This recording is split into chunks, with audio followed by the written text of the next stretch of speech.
6 cylinders, 5 seats, 4 doors, 3 litres, 2 turbos, and one of the most underrated JDM cars available on the market today. It's the Toyota Aristo, motherfucker.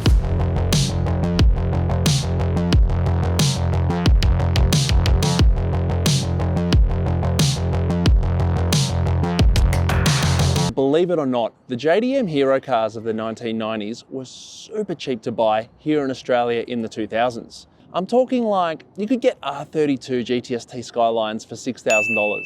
S13s around the same sort of money. Chasers, $14,000. And RZ Supras for around $20,000. These days, totally different story. For a nice S13, somewhere around 30. Chasers, 35 to 40. RZ Supras, forget about it. However, it's not all bad news. There are a few models that have escaped the ridiculous inflation in price, meaning that owning a piece of Japanese royalty, from the good old days, is still a possibility. And the Aristo is one of those models. Let's take a closer look at the Aristo.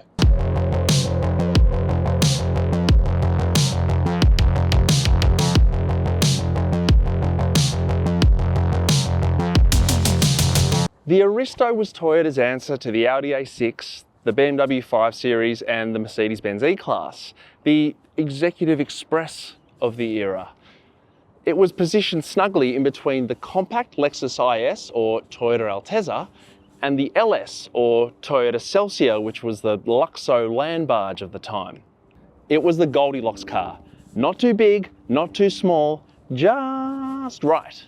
The Aristo shape, sold outside of Japan, was sold as the Lexus GS, which you could get in either a 6-cylinder NA or a V8, which only came for America. Lucky bastards. The GS was the choice of wealthy grandparents all around the world to take to the shops and smash into car park walls. In fact, every time a GS was bought, they say that a panel shop owner somewhere added another story to his house. The Aristo in twin turbo format was only sold in Japan. They kept the good one for themselves, and can you blame them? With its famous Toyota reliability and build quality, there's no rattles. It's quiet, it's refined.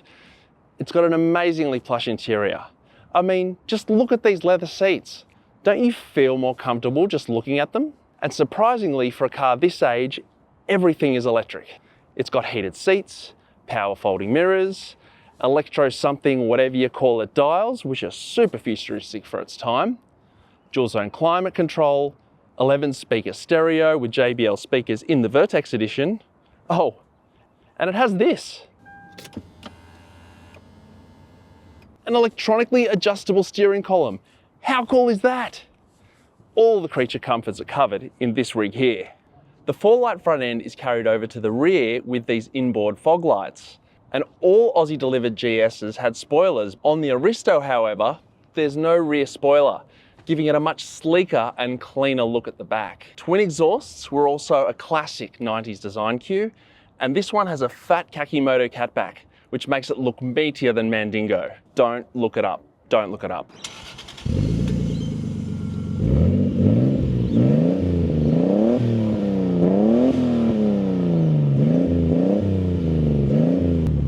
Sounds pretty fucking cool, don't you think?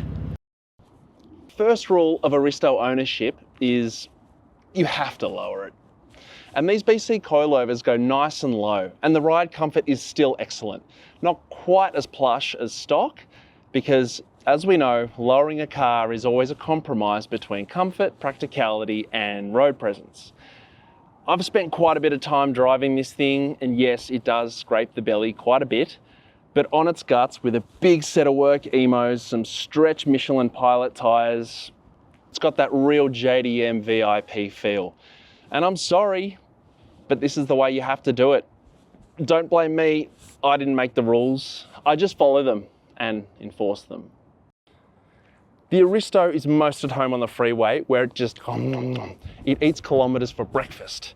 And although it's a little bit of a porky pig at 1,800 kilos, the steering is light. It handles quite nicely through the corners. I mean, it's no BMW M5, but it's surprisingly good. The Aristo, just like the GS's, only come in an automatic, but it is a pretty good unit and a really great match for the massive torque of the 2JZ. The 4-speed auto is nice and smooth, it's reliable, and another trick in its bag, it's got flappy paddle gears, or pushy button gears in this case. The auto is no ZF 8-speed, but for its age, it definitely holds its own. Just lean on the gas and this wave of torque just wafts you forward down the road. The gear changes are almost unnoticeable. To sum up how this thing drives, this is an effortless car for lazy drivers. But the Aristo's party piece is this. It's what's under the bonnet that counts. This is the 2JZ GTE. Coming to market first in the Generation 1 Aristo, it then exploded onto the scenes in the Mark IV Supra.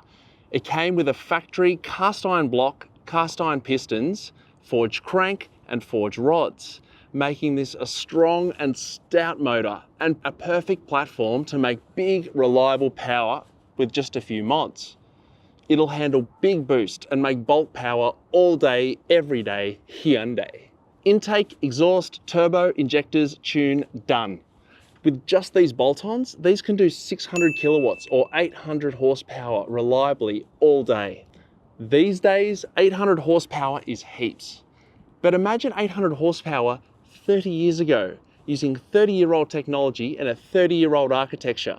That is remarkable to think about. And that's on pump fuel as well. None of this E85 corn juice junk. No wonder it was such a hit on the drag and the street scene. No wonder people are still asking 10,000 Australian shekels for a second-hand JZ. But the 2JZ stock really mooned when Officer Brian Spillner munched a certain Ferrari in his 10-second Supra. Smoke. Boom! Instant automotive pop culture hero. It's the original and it's the best. Even to this day, you'll still find arguments across forums and Facebook groups worldwide with Ford Barra and Toyota JZ and BMW B58 fans arguing which 6-cylinder reigns supreme. But forgive me for sounding like a broken record, but this JZ's old technology. It's proven, it's simple, it's reliable, and it works. And for that reason, for me, the Aristo's the pick. Yes, the Aristo's good. It looks good, it sounds good, it drives well, it's comfortable, it's fast. But this engine here is the reason that you should buy an Aristo today. And unlike the Skylines and Chasers and Supras of the same vintage, Aristos are still cheap. And I predict they're gonna hold their value now and into the future. So depending on how you look at it, you could consider an Aristo a smart investment.